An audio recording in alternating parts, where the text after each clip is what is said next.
Welcome to a Mackenzie Institute Long Talk. If you were still in Washington, what do you think Americans would be thinking about the results of our most recent election? Probably, to be honest, not at all. I think they have so many things on their mind right now that they probably aren't paying much attention to Canada right now. But that might be a good thing, because what are they to make of some of the things that they've seen there? Now, I should point out, I think as everyone knows, the blackface story in the campaign about Justin Trudeau having worn blackface an unknown number of times in his younger days was an international news story. They're aware of that. But as we also know, it did not become the defining event of the campaign. So I think it's something that they might look at personally about Justin Trudeau and think about, but I don't think that they are putting it into some kind of election calculus and saying that this is going to affect our relationship or the future for Canada in any important way. What does occur to me, after the result of the election, we did see an awful lot of discussion about, first of all, Western alienation, and more recently about Western separation. It's ironic to me that, for instance, Premier Jason Kenney is talking about the need to have a referendum on whether they should participate in, whether there should be an equalization formula in Canada anymore. These are disruptive things. Kenney has also complained about the Trudeau government making Alberta an unfriendly to investors environment. But it seems to me that it's equally unfriendly to investors to start talking about separation and disrupting the established order of Canada because you don't like the way things are working out for you. So that is something that they might pay attention to if there is uncertainty about Canada and particularly Alberta as an investment opportunity in the energy sector. Is it really making it any better to say, we're so angry about all of this that maybe we should start thinking about Western separation again? It seems to me that when Quebec was talking about separation, there were Albertans of my own age who were talking at that time about how that was treasonous. Now, without getting into a debate about whether that's treasonous, they certainly seem to have changed their attitude, or at least some of them have changed their attitude toward that language after the last election. Well, and the latest thing I've heard Premier Kenney say is, I'm not going to let anybody kick me out of Canada. So he's kind of backtracked on the anger, it seems. It seems that this is political opportunism naked. Well, let's go back to the U.S. because it seems to me that it's only every few years and every few elections that we really get the U.S.'s attention. And I'm thinking of the Cuban Missile Crisis and the relationship between Kennedy and John Diefenbaker. Pierre Trudeau, and we know what Richard Nixon said about him. He is something else, and there was an expletive in there as well. And this election, I think, was unusual in that the news conference about Justin Trudeau's use of blackface was carried live in America. And that may simply because they have so many all-news channels, they've got to carry something. But I would also suspect that blackface has a different weight and temperature in America than it does in Canada. Sure, in Virginia, in just since the last election cycle in Virginia, we've seen the governor there come very close to being forced out of office by his own party for doing something similar in his college days. He can't actually remember whether he was in blackface or dressed up as a Klansman. I mean, the choice between the two of them is not an enviable political choice by any standard, but that seemed at a time that it might cost him the governorship. In the end, it did not, but I think it probably set the frame by which the Trudeau incident would be viewed, because it was completely rejected across the board and an international political story, and then Trudeau walks into it having committed the same crime, if I could put it that way, social crime in any event. And the standard by which he should be judged was already being established in the United States. A lot of feeling around the world that Justin Trudeau was cool or a new kind of leader.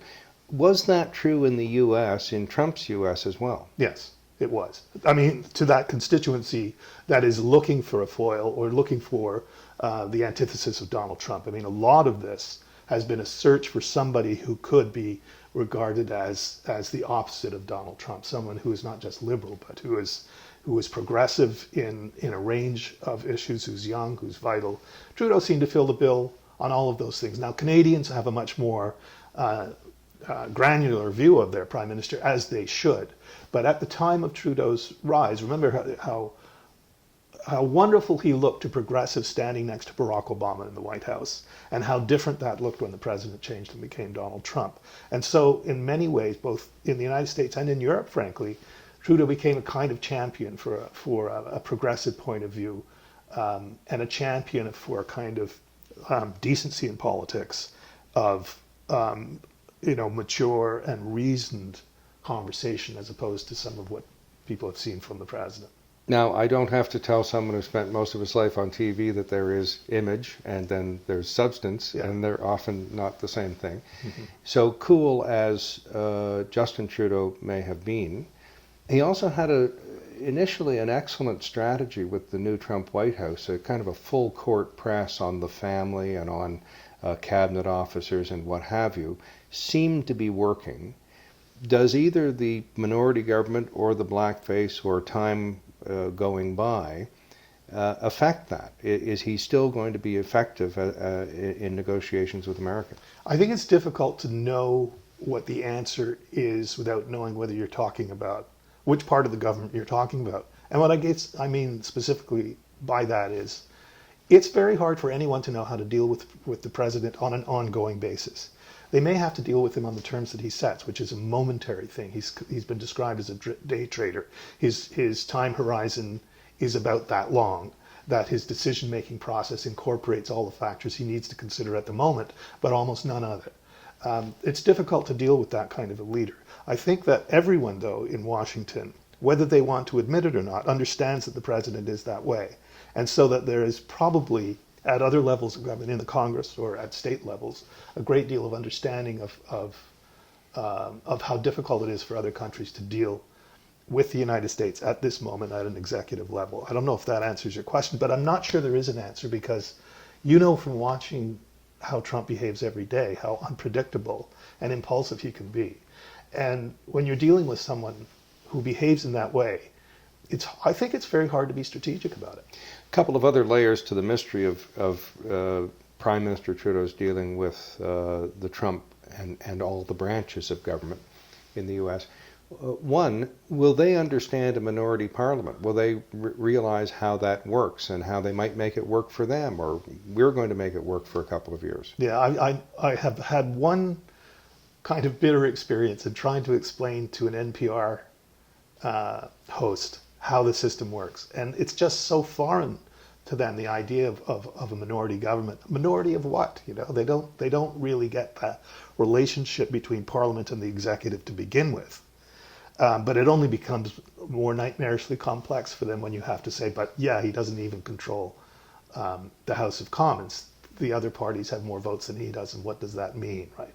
They're used to thinking in terms of a range of issues that can be settled executive to executive, and there are those issues. But there are fewer of those, I think, in the Canadian system than there are in the American system, particularly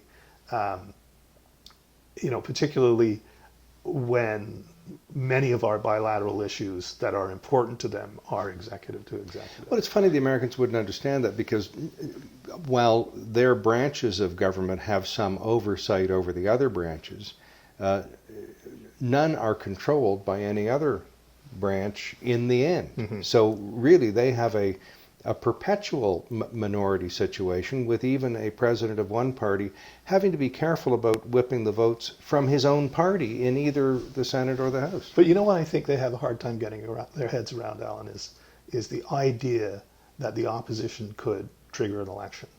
That doesn't exist in the U.S. system. Their elections are on a fixed calendar cycle, 2, 4, 6 years, depending on whether it's the Congress, the presidency, or the Senate. And then you tell them, for instance, when we went through what's called the coalition crisis of 2008, when the government of Stephen Harper had just been elected, and it looked like it was going to be defeated, perhaps, by a coalition of the opposition parties. Try explaining that to an American audience. They have no idea, they have no frame of reference to understand the concept. The government was just elected. What do you mean defeated? Like it's going to lose an election? No, it's going to be replaced. Oh, how can that happen? And you've got, 4 minutes to explain it. Did you try the old Democratic expression, throw the bums out? Yeah, but they are familiar with that expression. But it's not done on a flexible timetable the way it can be done in Canada. And the idea that you could replace the government after an election, like almost immediately after an election, without having another election, like how do you explain that? Well, did you try to explain how Margaret Thatcher ended her career in about 2 weeks? Well, that's difficult too. And I think that's difficult to explain to a Canadian audience. Right. All right. So we have bilateral relations with America, and the other complex issue is that Trump is now, in essence, a so-called lame duck president because he is focused on either re-election or possibly even not running again. How's that going to affect our relationship? Well, I think if people consider the new trade agreement to be the most important thing, we are certainly not as close to that being the thing being real as the Trump administration had promised or hoped that it would be.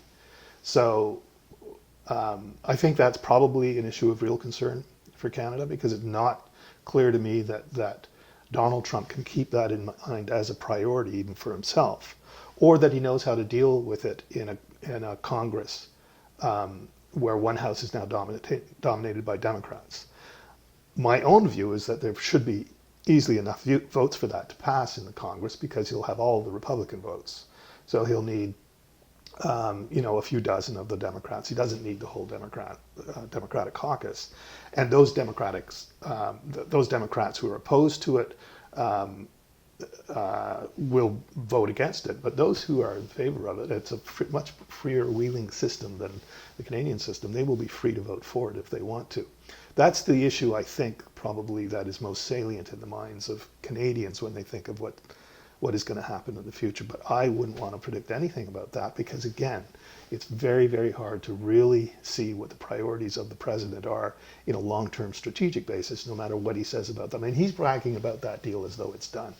And he can then, if it is scuppered, can brag about destroying it.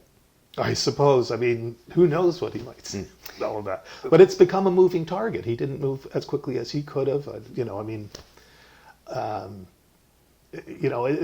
It's just, I think, probably for Canadians the clearest example of how uncertain things can be in Washington when the guy at the top is very uncertain on a day-to-day basis what his priority of the moment is, whether it's, the new trade deal, or whether it's a tweet about his political rival, or whether it's something he wants to say about golf. Now, we Canadians like to watch American politics, and we occasionally find our self-interest in watching. You spend a lot of time watching American politics. Notwithstanding this particular president, who is unusual, what should we be watching? Is it the House? Is it the Senate? Is it a Supreme Court ruling? Is it a committee in Congress? Is it the president? What are the most important things for Canadians to be tuned into? Well, I mean, I think we have to pay attention to the impeachment process that's underway. I think it's pretty clear now that Donald Trump is going to be impeached.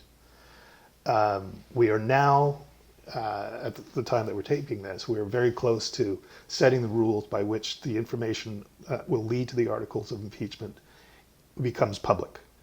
I think based on what we know so far, and based on who we know will be testifying to those committees about what happened with the conversation that the president had with the president of Ukraine, I think we know that the potential for something explosive coming out of that is huge. That will dominate. It may dominate the rest of the time between now and Election Day in 2020. It may ultimately mean that, as you suggested, Donald Trump's name is not on the ballot. And that doesn't necessarily mean he would be convicted in the Senate, because I think people still believe that to be unlikely. But Richard Nixon wasn't convicted in the Senate. He wasn't even impeached, and he didn't make it to the end of his term. Lots more to say about any of that too. Well, let's talk about the alleged crime. Does anybody, including you, think that aid isn't tied, or American largesse doesn't come with a string attached? I would find that hard to believe. It's a question of what the string is attached to. right? So here are the things that appear to be wrong with what the president has done. First of all, the aid, which is military aid, to an ally in defense of a traditional enemy of the United States, Russia, is approved by the Congress of the United States and then held up by the President of the United States. And it's not clear he has the constitutional authority to do that, to begin with. But second, foreign policy is the Senate's purview, isn't it? Well, it depends on what aspect of it is. I mean, if you go into like trade, the executive negotiates and the Congress ratifies and so on. And there, I think there's always been a lot of bumping back and forth about where one's jurisdiction ends and the other one begins, right? And this has, particular import, I think, when it comes to military actions. As you know, presidents have acted without the permission of Congress to take very, very important military actions in the world recently. But that's just one aspect of the conversation between the President of the United States and the President of the Ukraine. What is clear, or what seems to be clear, is that the President is introducing into the conversation about military aid his political interest, or his perceived political interest, in having his opponent, or who he presumes might be his opponent in 2020, investigated by a foreign government. It is the relationship between those two things that I think makes it different from a simple, we'll give you this aid, but we want you to do this kind of thing in terms of our other geopolitical relationships on behalf of the United States general set of interests in the world. This is specifically the political interest of the President of the United States, and there's a world of difference between those two things. Well, then let me burrow into that, because the string might be votes at the UN sitting on a committee, the Committee on Security and Cooperation in Europe or some such thing. But here we have President Trump, in a quandary about a man who's going to be in his late 70s, should he be running the Democratic standard bearer. There were surely a lot easier ways to taint that opponent domestically within America about his age, about his policies, about his voting record, about any number of things, including confirmation hearings. Why on earth did he have to go around the world to try to get at his opponent in a backhanded way? Surely there's a lot easier ways to do it. I think there are probably a couple of reasons. One of them is that the president appears to believe in what is described as a debunked conspiracy theory, that the Russians didn't interfere in the 2016 election, but the Ukrainians did, the Ukrainian government did. It's not a theory that really makes any sense, but say it did make sense, boy, that would be a tremendously useful thing to Donald Trump in many ways, not least of which, perhaps in his own mind, erasing any doubts about the legitimacy of his election. So he's interested in that. He believes, for instance, that the DNC server that was hacked by the Russians was actually somehow moved to Ukraine. Now, there wasn't even a server involved, right? Like a physical server to move to Ukraine. All of this information is on the cloud. So I mean, it's all a bit too far out there to really be taken seriously. But that's one aspect of it that isn't really directly tied to the quid pro quo stuff that the president is being accused of in terms of his conversation with the president of Ukraine. But it's something that apparently is very important to him, to establish that there was no Russian interference in the 2016 election to help him, but that it was all somehow coordinated by Democrats working with Ukrainians instead. I think the real question about that is, does he really believe it? Does he really believe that? I think he might. Well, while we're there, and I still think there were easier routes to disparage Joe Biden, what do you make of either Elizabeth Warren or Bernie Sanders' chances, should they get the nomination? And I lump the two of them together because they are, they're not left of center by Canadian standards. They'd fit in well in the NDP. But I'm guessing that they would be relatively unpalatable to a general electorate. What do you think? Well, there are a lot of things to consider. I mean, essentially, I think your question is, if the Democrats nominate Warren or Sanders, have they thrown away the presidency? Maybe they have. There are important differences, I think, between Sanders and Warren as candidates. What I think, though, in particular with Warren, I think the divide is less a left and right divide between her and other candidates, particularly Joe Biden, than it is, do you want a candidate like Joe Biden who says, I can put everything back to the way that it was before? Or do you want a candidate like Warren who says the way that it was before wasn't working for anybody to begin with, and that's why we got Donald Trump? We do need to make fundamental structural changes, and I want to do it. One is a disruptor, and one is a kind of a, let's go back to the status quo person. I think that's the real choice that Democrats are going to make.